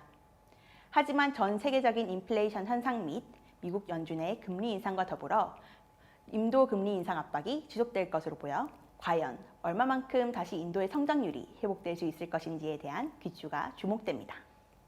코로나19 시기 대부분의 선진국이 양적 완화를 진행하여 늘어난 유동성으로 인해 인플레이션이 전 세계적으로 문제되고 있습니다. 또한 유가 상승, 공급망 위기로 인도 중앙은행 역시 인플레이션을 약 5% 정도로 전망하고 있습니다. 다만 환율 부분에서는 인도 중앙은행이 적극적인 안정책을 펼 것으로 보여 불안한 경기 가운데서도 수출입 안정화를 위해 최선을 다할 것으로 보입니다. 인도 정부의 시장 부채가 2022-23년에 걸쳐 큰 폭으로 증가할 것으로 보이며 결국 이는 인도 정부 금리 정책에 더 큰 압력으로 돌아올 것으로 전망되고 있습니다. 특히 미 연준이 금리를 인상하는 등의 방향을 잡은 가운데 인도 또한 금리 인상의 여파를 피해가지는 못할 것으로 전망됩니다. 다음은 이번 예산안이 인도 경제 성장에 어떤 영향을 미칠지 살펴보겠습니다. 인도의 실질 GDP 성장이 2022년 중 9.2% 성장할 것으로 예측되고 있으며 코로나 이전 수준 회복에 바짝 다가서고 있습니다. 타국가 대비 인도는 코로나로 인한 GDP의 급격한 하락을 경험하였으며 2022년도 회복세를 보였으나 그마저 코로나 이전 수준의 1.2% 정도 상승한 수준에 그쳤습니다. 다소 아쉬운 점은 GDP의 회복 부분이 대부분 정부 지출로 인한 것이며 실질적으로 가계 소비 증가나 시장 수요가 회복된 것은 아니라는 점에 있습니다. 결국 지속 가능한 성장을 위해서 가계 소비와 투자를 다시 이전 수준으로 회복시키는 방법을 찾는 것이 현 시점 큰 과제가 될 것으로 관찰되고 있습니다. 2022-23년도 경제의 기대점은 코로나 사태 및 공급망 위기의 완화로 교통, 외식, 숙박 등 여가 관련 소비가 회복될 것으로 전망되고 있는 점입니다. 다만 코로나로 인해 낮아진 가계소득과 수요 상황이 당분간 계속될 것으로 예상되며 특히 저소득층 그리고 비도심 지역과의 양극화는 코로나 기간 동안 더 악화되어 K자 성장 패턴을 보이고 있습니다. 또한 인플레이션으로 물가가 점점 상승하게 되어 가계 실질 소득이 더욱 줄어들 것으로 관측되고 있습니다. 대체적인 재화 용역의 성장률은 2019년 대비 2022년도에는 25% 정도의 성장을 보일 것으로 예측됩니다. 하지만 성장의 절반 정도가 가격 상승으로 인한 효과이기 때문에 실제 성장률은 이것보다 낮겠습니다. 좋은 소식은 인도의 실수출 성장이 2019-20년도 대비 2021-22년도에 약 11% 정도로 예상되어 코로나 이전의 4%대 평균 성장률을 크게 웃도는 성장을 보일 것으로 전망되고 있다는 점입니다. 이는 인도의 수출 시장 점유율 증가로 인한 것으로 이와 같이 높은 성장률이 계속 유지된다면 지금 현재의 수요 부족분을 어느 정도 충족시킬 것으로 내다보고 있습니다. 최근 몇 년간 낮은 금리 및 코로나 기간 유동성 확보로 인해 상당수 기업들이 부채 규모를 줄인 상태입니다. 따라서 코로나 이후를 준비하기 위한 새로운 캐펙스 사이클이 돌아왔으며 다시 투자 규모도 늘릴 것으로 전망됩니다. 이에 발맞추어 인도 정부는 적극적인 생산 연계 인센티브를 각 분야에 도입하고 확대 재정으로 인프라 확충에 힘쓰는 등 다시 돌아올 투자 사이클을 대비하고 있습니다. 2022년 예산안에는 GDP 대비 자본적 지출 투자율이 최근 10년 중 최대치를 보이고 있습니다. 특히 육상교통 인프라 확충에 대한 지출이 크게 증가하였으며 이로 인해 정부의 재정 적자폭도 한층 커질 것으로 전망되고 있습니다. 하지만 단순 세수에만 의지하지 않는 적극적인 정책을 통해 재정 적자폭을 2025년까지 4.5%로 감소시키려 노력하고 있습니다. 2022년 정부의 세수 지출은 전과 비슷한 수준이나 그 비중이 변화되었습니다. 작년에는 코로나 안정을 위한 보건 예산 그리고 빈곤층을 위한 보조금 및 주거 프로젝트에 큰 예산을 사용한 것이 특징이었다면 올해는 정부 지출에 따른 이자 비용이 크게 증가하였으며 그 밖에도 수도, 교육시설의 확충 및 PLI나 다른 정부 프로젝트에 더 많은 예산을 배정하였습니다. 다음은 금융시장 및 인플레이션에 대하여 말씀드리겠습니다. 2021년도 소비자 물가지수 상승률은 중앙은행 안정권보다 다소 높은 5.59%로 나타났습니다. 동기간 도배 물가 상승률이 13.56%에 달하는 것을 고려할 때 원자재 가격 인상에 대한 인플레이션 압박에도 인도 국내 수요가 낮은 수준을 유지하며 더 큰 물가 상승을 막은 것으로 관찰됩니다. 세계적인 인플레이션 기조와 맞물려 인도의 인플레이션 또한 당분간 지속될 것으로 보입니다. 특히 인도의 인플레이션은 전 세계적 물가 상승에 영향을 주고 있는 유가 및 철강 자재 비용 인상에 큰 영향을 받고 있으며 앞으로도 공급망 위기 그리고 미국발 임금 상승 등의 영향으로 물가 상승이 더욱더 장기화될 것으로 보입니다. 예산안 발표 전부터 인도 중앙은행이 유동성을 회수하며 금리가 오르기 시작하였습니다. 특히 인플레이션 압박으로 인한 미 연준의 금리 인상이 예상되며 인도도 글로벌 트렌드에 맞춰 금리 정책을 펼 것으로 보입니다. 2021년 초기 인도의 명목 환율이 0.3%, 실질 환율이 3.8% 절하되었으나 현재는 적정선을 유지하며 등락 중에 있습니다. 인도 중앙은행이 환율 안정에 최선을 다하겠다고 시사한 만큼 대내의 불안정 와중에도 어느 정도 안정선을 유지할 것으로 보입니다. 다음은 각 부문별 주요 발표 내용입니다. 정부의 큰 어젠다로 진행되고 있는 PM 가티샥티 프로젝트는 올해도 이어서 진행되며 주요 7가지 동력에 대한 투자와 더불어 IT, 커뮤니케이션, 상하수도, 사회 인프라 확충 또한 함께 진행될 것으로 보입니다. 따라서 기존의 정부가 도로, 운송 분야에 치중되었다고 평을 들었던 것과는 달리 2022년 예산안부터는 다양한 인프라 분야에 걸쳐서 정부 예산을 투입할 것으로 예상됩니다. 인도 정부는 기후 및 청정에너지 관련 다수의 신규 정책을 발표하였습니다. 특히 기존 개인이 전기차를 기다리며 충전해야 했던과는 달리 각 제조사별 호환성 기준을 마련하여 쉬운 배터리 교체를 가능하게 하겠다고 발표하였으며 또한 태양광 발전 부분에 생산 연계 인센티브를 도입하여 발전 용량을 크게 높이겠다는 목표를 가지고 있습니다. 또한 저탄소 프로젝트에 그린본드를 발행하고 구자라트에 기프트시티를 건설하는 등 지속가능한 성장에 대한 적극적인 계획을 발표하였습니다. 인도 정부는 특히 이번 예산안에 유망 산업에 대한 적극적인 움직임을 보였습니다. 중앙은행 공식 가상화폐인 디지털 루피아 활행, 드론 산업의 서비스화, 그리고 각종 데이터 센터와 에너지 저장 시스템 인프라 확충 등 미래 인도를 이끌어갈 신산업 개발에 주도적인 모습을 보였습니다. 지금까지 2022 인도 정부 예산안 정책 부분을 발표드렸습니다. 인도 예산안 및 각종 정부 정책, 세제 관련 문의사항이 있으시면 언제든 저희 EY 한국 데스크로 문의 주시면 감사드리겠습니다. 감사합니다.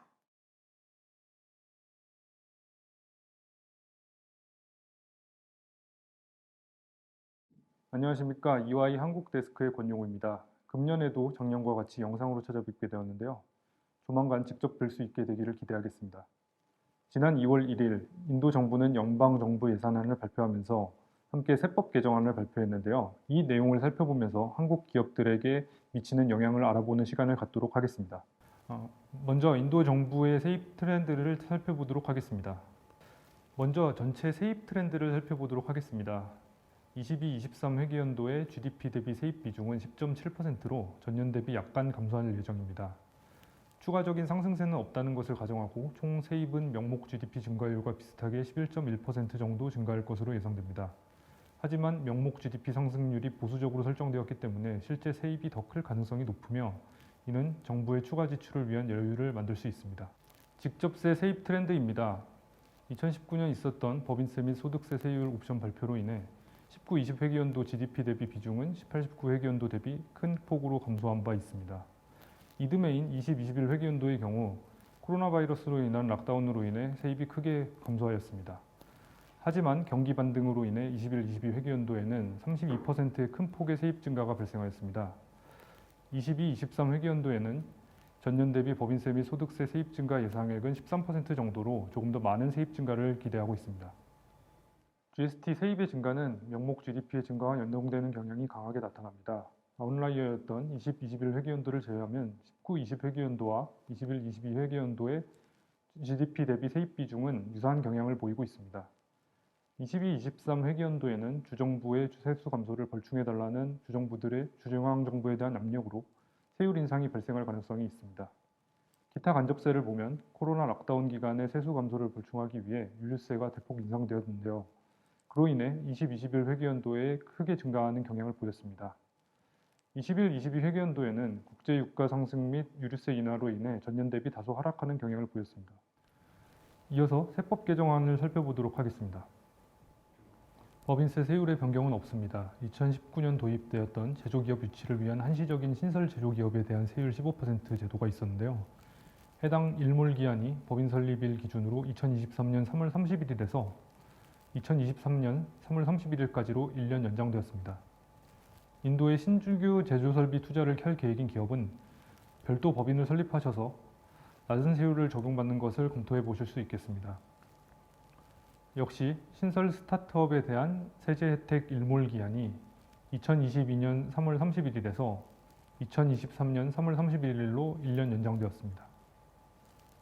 2020년 배당분배세가 폐지되고 배당소득에 과세하는 것으로 바뀌면서 배당소득에 대한 원천세가 도입되었는데 주식회사가 배당을 할 경우 외국 기업이 주주일 경우 20%, 인도 기업이 주주일 경우 15%가 적용되었으나 20%로 동일하게 적용받게 됩니다.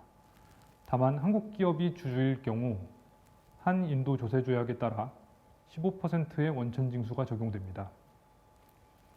2021년 세법 개정안은 2년 이상 법인세, 소득세를 미신고한 자와 거래를 할 경우 원천 징수세율을 5%와 적용세율의 2배 중 높은 것을 적용하도록 하는 미신고자에 대한 징벌적 원천 징수세 적용을 도입하였습니다. 금년도 세법 개정안에서는 적용 대상을 2년 이상 미신고자에서 1년 이상 미신고자로 강화하였습니다. 부동산 취득 시 원천 징수세의 과세 표준이 실거래가 기준이었으나 세법 개정안은 실거래가와 인지세 가액 중 높은 것으로 개정하였습니다. 이는 다운계약서를 통한 조세회피 방지 목적으로 판단되며 개인의 경우에는 실거래가 및 인지세 가액 모두 50렉 미만일 경우 이 규정은 적용되지 않습니다. 익명 비대면 세무조사 프로세스 개선이 발표되었습니다. 지역 세무조사센터를 폐지하고 세무조사 배당을 전국 단위로 분산, 지역 커넥션을 통한 익명성 훼손 방지를 위한 방침으로 판단됩니다. 과세당국이 탈세 정황을 파악하고 실시하는 특별세무조사에서 발견된 미신고 소득과 관련된 비용은 송금 불산입되게 됩니다. 익명 비대면 세무조사가 TP에도 2022년 3월 31일까지 도입되기로 했으나 이것이 2024년 3월 31일 이전으로 연기되었습니다. 장기양도소득세 세율상 할증률 상한이 기존 37%에서 15%로 하향되었습니다. 이에 따라 기업의 장기양도소득세 최고세율은 28.5%에서 23.92%로 감소하였습니다. 개인소득세에만 해당되는 사항의 경우 특별한 개정사항은 없습니다. 법인세 소득세 갱신신고가 발표되었습니다. 현행 제도에 따르면 수정신고를 회계기간 종료 후 이듬해 3월 31일까지, 즉 12개월 이내에만 가능합니다. 수정신고는 증가 및 감소신고가 가능하며 지연이자 외에 별도의 가산세는 없습니다. 새로이 도입되는 갱신신고 제도는 13개월부터 36개월까지 세액 증가 신고에 한해서만 수정신고가 가능하게 하였습니다.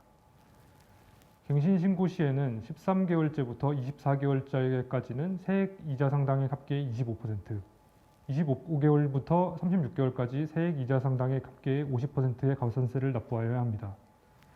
세액이 감소되는 신고의 경우에는 신고가 불가능합니다. 과세당국이 탈세 정황을 파악하고 실시하는 특별세무조사 시에는 갱신신고가 불가능합니다. 예시를 들어서 설명을 해드리자면 21, 22 회계연도의 경우 회계기간 종료일은 2022년 3월 31일, 법인세 신고기한은 2022년 11월 30일이 되며 수정신고는 2023년 3월 31일까지 가능합니다. 법인세 갱신신고는 이후 2년간인 2025년 3월 31일까지 가능하게 됩니다. 법률 해석의 문제로 고등법원, 대법원 현재 계류 중인 조세쟁송건의 경우 현재 법규상으로는 대법원에 계류된 법률 해석사항의 경우 과세당국은 그 판결이 나오기 전까지 아이텟에 소송을 제기하지 못하도록 되어 있습니다. 개정안은 아이텟에서 납세자에게 유리한 판결이 나왔으며 동일한 건이 법률 해석의 문제로 고등법원 혹은 대법원에 계류된 경우로 확대되었습니다. 이로 인해 동일한 소송건이 여러 개 발생하지 않도록 되었습니다. 기존 세법상 불명확했던 부분을 명확화하는 부분입니다. 면세 대상 소득과 관련된 비용은 송금 인정되지 않게 되었습니다. 법인세 및 소득세에 붙는 헬스 앤 에듀케이션 세스가 송금 불산입 대상인지가 불분명했으나 송금 불산입 대상으로 명문화되었습니다. 불법적인 사업에서 없는 소득과 발생하여 발생한 비용은 송금 불산입 대상으로 명문화되었습니다. 차입금, 사채 등의 미지급 이자를 출자 전환할 경우 이자 지급으로 인정하지 않는다는 것을 명문화하였습니다. 가상 디지털 자산에 대한 과세가 발표되었습니다. 가상 디지털 자산의 대표적인 것은 비트코인과 같은 암호화폐를 의미합니다. 가상 디지털 자산의 양도 시 양도에서 발생하는 소득의 30%를 과세하며 양도소득 계산 시에는 취득금액만을 경비로 인정하며 채굴 비용이나 거래 수수료와 같은 기타 경비는 인정되지 않습니다. 다른 가상 디지털 자산의 양도 손실은 소득과 상계되지 않으며 결승권 이율도 불가능합니다. 또한 일정 규모 이상의 양도에 1%의 원천 징수가 적용됩니다. 사업자 법인이 무상으로 제공받은 혜택에 대한 원천징수 의무가 도입됩니다. 그동안 사업자 법인이 무상으로 제공받은 혜택에 대해서는 그에 상응하는 금액만큼 소득금액에 포함하였어야 했으나 원천징수 의무가 없어 과세당국이 추적하기가 어려웠습니다. 개정안은 건당 2만 루피를 초과하는 무상 혜택에 대해 10%의 원천징수 의무를 부과하였습니다. 다만 매출 1크루 이하의 개인 사업자, 50렉 이하의 전문직에게는 적용되지 않습니다. 다음은 간접세 개정안입니다. 먼저 GST 개정안을 살펴보도록 하겠습니다. 기존 GSTR2A가 GSTR2B로 대체되면서 매입세액 공제액의 정합성이 높아질 것으로 기대됩니다. GSTR2A는 단순히 거래 상대방이 신고한 매출세액만을 끌어왔으나 GSTR2B에서는 전자세금 계산서나 IFF 정보 역시 가져오므로 기존보다 매입세액 공제액의 정합성이 높아질 것으로 예상됩니다. 거래 상대방이 분기 단위로 신고하는 소규모 사업자일 경우 IFF를 사용하기 유도하면 월 단위 매입세액 공제를 쉽게 받을 수 있게 됩니다. 매출자가 매출세액을 납부하지 않을 경우 매입자가 매입세액 공제를 받지 못하게 됩니다. 따라서 거래처 GST 신고 여부 관리가 더욱 중요해졌습니다. 매출세액을 신고하지 않는 자는 GSTR3B를 신고할 수 없습니다. 당초 GSTR1 및 GSTR3B에 오류나 수정사항이 있을 경우 9월까지 반영하였어야 했으나 이 기한이 11월까지 2달 연장되었습니다. 수정기한 연장에 맞춰 크레딧노트 발행기한까지 11월 말까지 연장되었습니다. 부가가치세 매입세액을 잘못 환급받은 경우 환수 시 이자율이 24%에서 18%로 조정되었습니다. 현행 GST법상 사업장이 여러 개인 경우 각 주 단위로 사업자 등록을 만들고 사업자 등록을 한 지점당 각각 현금을 할당하고 GST 신고서상 현금 출납부를 별도로 사용해야 합니다. 기존에는 각 지점 간 현금의 이동이 법정 요건을 충족해야만 가능했으나 현금이 자유롭게 이동시킬 수 있게 유연성을 부여하였습니다. 다음은 관세입니다. 먼저 인도 정부의 관세 정책 기조를 보면 인도 정부는 현재 인도 내 산업 기반이 부족한 산업군의 경우 관세를 낮추고 산업 기반을 갖추고 있는 산업군의 경우 관련 설비에 대한 관세를 낮추며 현재 산업 기반이 충분히 확보된 산업의 경우에는 관세를 높여 국내 제조업 투자 및 산업 구조 고도화를 유도하고 있습니다.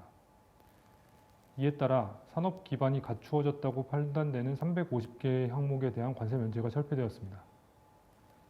자본재 및 프로젝트 수입품 40종에 대한 관세 면제는 단계적으로 철폐되어 7.5%의 관세가 부과될 예정입니다.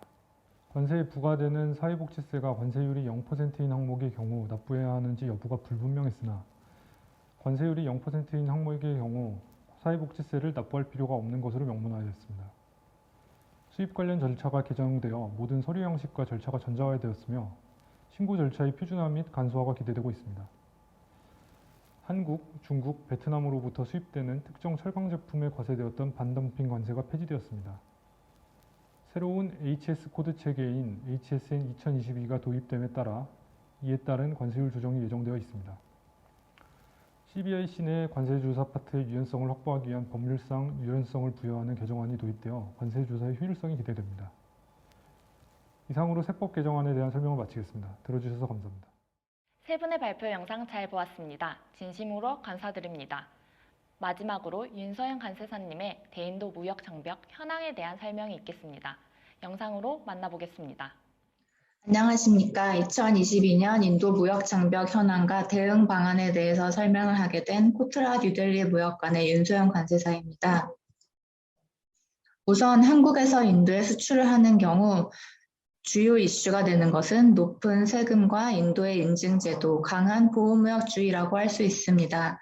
인도는 수입 세금의 종류가 많고 평균적으로 높은 관세율을 부과하고 있습니다. 또한 여러 가지 인증 제도를 시행하여 인증을 미획득할 경우 수출이 불가능하기 때문에 주의가 필요합니다. 여기에서 한인도 세파를 활용하면 인도의 높은 관세율에 대해서 대응할 수 있습니다. 그러나 인도는 수입 의존도를 줄이고 제조업을 육성하기 위해서 다양한 무역구제 제도와 비관세 장벽을 함께 활용하고 있습니다. 오늘은 인도 수출 시 고려해야 할 무역 장벽으로서 원산지 관리 강화, 인증 진행의 지연, 인도의 무역구제 제도 현황, 2022년 개정된 HS에 대하여 알아보도록 하겠습니다. 인도는 2020년 9월부터 원산지 관리 강화 규칙을 시행하고 있습니다. 수입자가 FTA 적용을 신청할 경우 수입 신고 서류와 원산지 증명서를 제출하는 것이 일반적인데 여기에 폼 I라는 서류가 새롭게 추가된 것입니다. 폼 I는 수입자가 인도와 다른 국가 간 무역협정에 의한 양어세율을 적용하고자 하는 경우 수입 신고 시 보유하고 있어야 하는 정보를 기재한 서식입니다.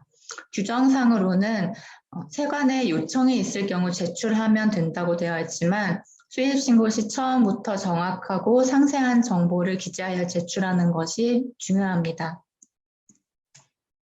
폼아이 작성 요령은 다음과 같습니다. 보시는 화면은 한글 번역본이지만 인도 정부가 발표한 해당 서식을 기준으로 모두 영문으로 작성하여야 하며 완전 생산품인 경우를 제외하고 수입 품목별 원산지 기준과 상세 내역을 기재하여야 합니다.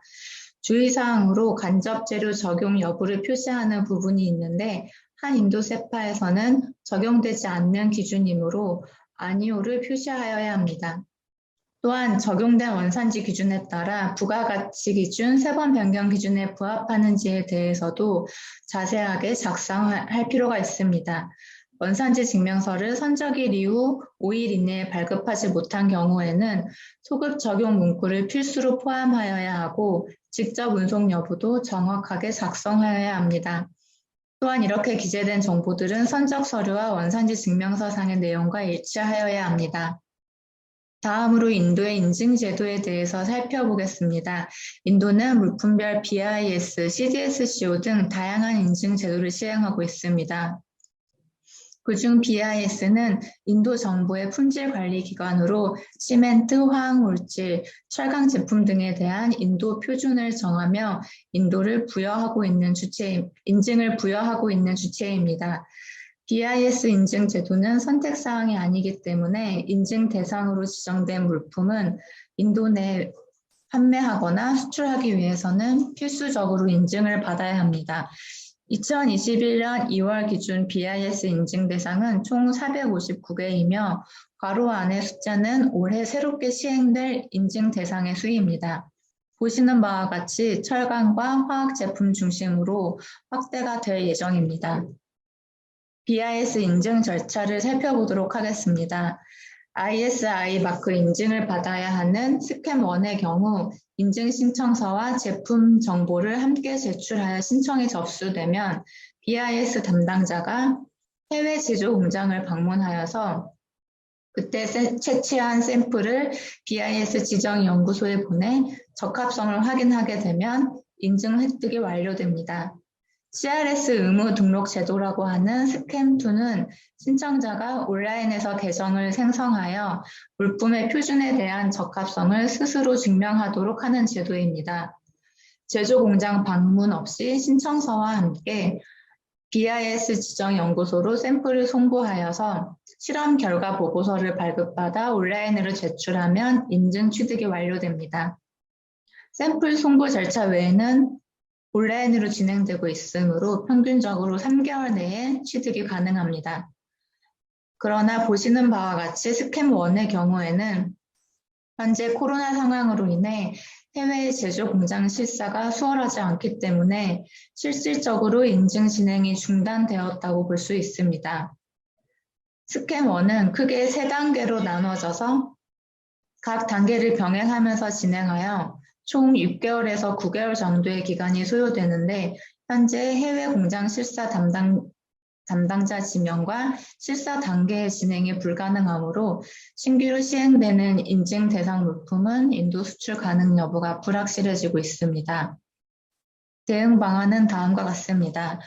BIS는 공식 웹사이트에 시행 관련 공고를 주기적으로 업데이트하고 있는데 인증 시행 연기의 경우에는 시행 예정일로부터 얼마 남지 않은 시점에 수정하는 경우가 있으므로 해당 웹사이트에서 수시로 모니터링하는 것이 필요합니다. 또한 BIS 인증 시행 연장을 요청하고자 할 경우에는 BIS에 요청을 하는 것보다 인도 수입자 또는 최종 소비자가 화학부, 철강부 등 물품을 주최하는 부서에 직접 요청하는 것이 효과적입니다. 또한 신청 서류 접수 순서에 따라 추후 제조 공장 실사 방문이 정해질 것으로 예상되기 때문에 사전에 인증 신청을 빨리 해놓는 것이 도움이 될 것으로 생각됩니다.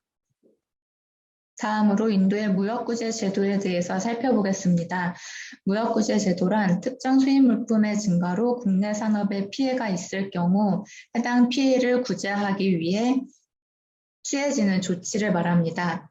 종류로는 반덤핑 관세, 상계 관세, 세이프가드 등이 있습니다. 다음과 같이 물품 가격과 세금을 예로 들었을 때 반덤핑 관세는 기본 세율에 의한 관세에 추가로 부과되며 FTA 협정에 의한 관세 등은 적용할 수 없습니다. 그러므로 인도의 세금 체계를 고려하였을 때 예를 들어서 1톤당 반덤핑 관세 $140가 부과되었다고 가정하면 기본 세율에 의한 세금보다 14% 정도의 세금이 더 부과되는 것입니다. 인도는 국내 산업 보호 정책으로 무역구제 제도를 활발하게 활용하고 있는 경향이 있으며 2020년에 게시한 조사 건수는 100건으로 가장 많았고 2022년 1월 1일 기준으로 조사 중인 건수를 포함하여 인도가 전 세계를 대상으로 시행 중인 건수는 265건이며 한국을 대상으로 시행 중인 건수는 17건으로 다른 국가에 비교하면 상당히 많은 편입니다. 인도의 무역구제 제도의 특징과 대응 방안에 대해서 살펴보겠습니다. 인도는 주로 아시아 국가 대상으로 철강, 화학제품 위주의 무역구제 제도를 시행하고 있고 동일한 제품에 대하여 여러 형태의 관세를 중복 부과하기도 하고 부과기간 종료 1년 전에 제조사를 게시하는 등 여러 가지 제도를 활용하고 있습니다. 또한 최근 관세법 개정 사항과 부과 경향을 살펴보면 2021년 관세법 개정을 통해 외국 수출자 또는 제조자가 제출할 의무가 있는 수출 관련 질의서 양식을 간소화하였고 반덤핑 관세 및 상계 관세 흡수 행위 관련 조항을 신설하였습니다. 그 조항으로 인해서 부과 조치에 효과가 없다고 판단되는 경우에는 추가 조사를 하게 할 수 있고 부과 형태나 금액을 변경할 수 있게 되었습니다. 이러한 개정은 조사 및 부과 절차를 효율적으로 하기 위해 상세한 것으로 볼 수 있습니다. 그러나 최근 조사 및 최종 판정의 경향을 살펴보면 인도 재무부의 미부과 결정 또는 부과 명령 기한 초과 사례가 증가하고 있는 것을 알 수 있습니다. 그 이유는 여러 가지가 있겠지만 인도 내 해당 물품을 소비하는 산업의 요청 등에 의한 것으로 보고 있습니다. 그러므로 조사 당국인 대외무역총국의 최종 판정이 발표된 이후에도 약 3개월간 실제 부과 여부를 살펴볼 필요가 있습니다. 또한 우리 기업들은 대외무역총국의 조사 동향을 항상 모니터링하고 조사가 개시된 경우에는 혐의가 없음을 적극적으로 소명하는 방안을 마련해야 합니다. 이 경우 관련 전문가의 자문을 받는 것도 좋은 방법이라고 할 수 있습니다. 또한 인도는 절차적 요건을 중시하므로 법에 규정된 기한과 서류 양식을 꼼꼼하게 살펴보아야 합니다. 조사 과정에서 적극적으로 소명하지 않는 경우에는 사용 가능한 불리한 근거에 의해서 더 많은 관세가 부과될 수 있으므로 빠르고 적절한 대응이 중요합니다. 마지막으로 2022년 개정된 HS와 관련 이슈를 살펴보도록 하겠습니다. HS 코드란 국제무역에서 거래되는 모든 품목에 대하여 6자리까지 공통으로 사용되고 있는 분류 체계표라고 할 수 있습니다.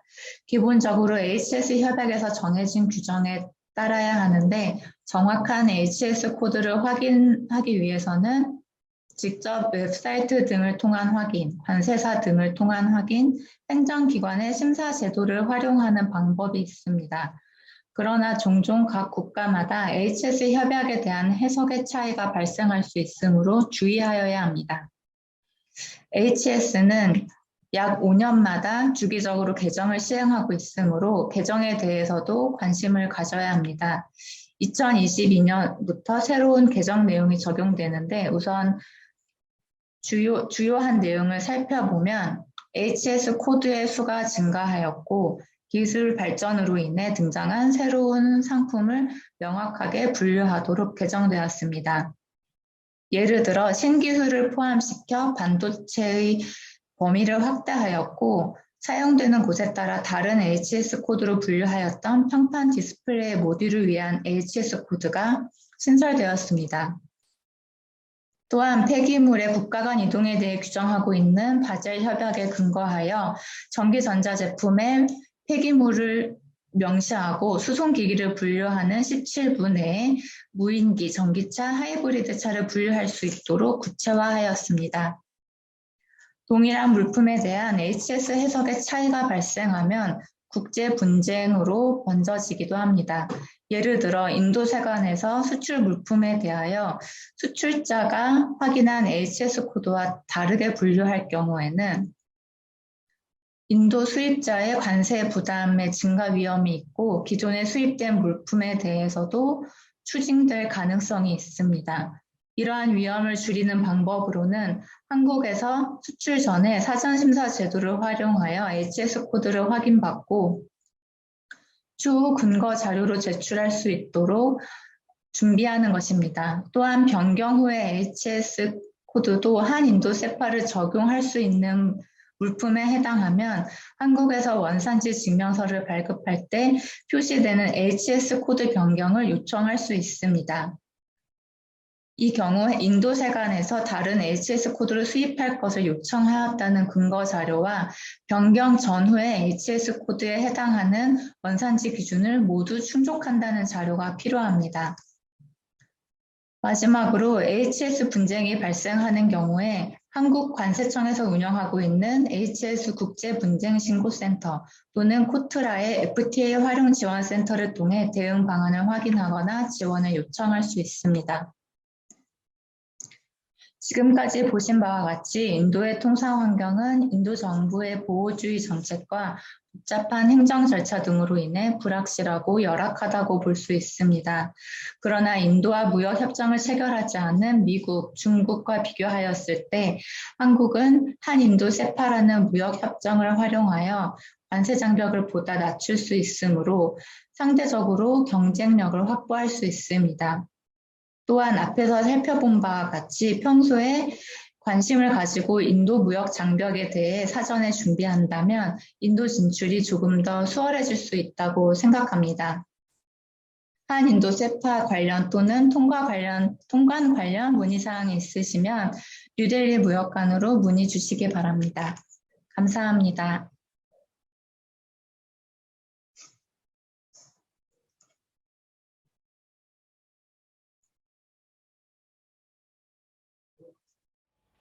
지금까지 본 행사를 위해서 시청해주신 여러분께 감사의 말씀을 전합니다.